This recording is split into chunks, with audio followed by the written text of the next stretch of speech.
blog. She's a grade 1 teacher in Moose Jaw, Saskatchewan, but known around the world.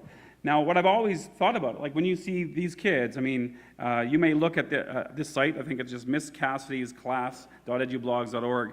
You look at this site, kids are engaged in digital technologies, they have a number of different interactions, not perhaps with doctors and surgery, but age appropriate at that particular level, where they're engaging in networks across the world.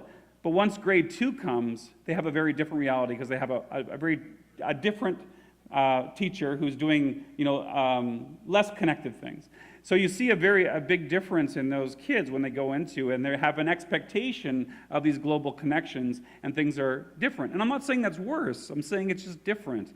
And I think we have to think about what educational opportunities does connected education provide us with, and what happens when we remove that, or what are the deficits of a non-connected teacher, I guess, in terms of providing quality educational programming and opportunities for our students? And so I think that's a great question, is you see this amazing connection and access to things that we couldn't have even imagined of when we first thought about the internet as a general thing, and all of a sudden, but there's still a great group of people who don't have that access but could have that access. Thank you for that question, or that comment, yeah. Anyone else? We've got a few more minutes. Then we'll get you to lunch, promise. One more question, or thought. Yes, Brian.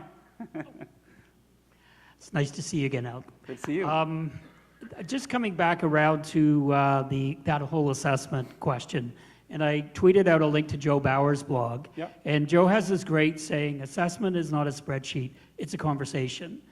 And when we look at the tools that we have, like Google Drive, for example, which is something that we're putting into place within our district, there are so many rich opportunities for feedback to not only occur from teacher to student, but for feedback to occur from student to student.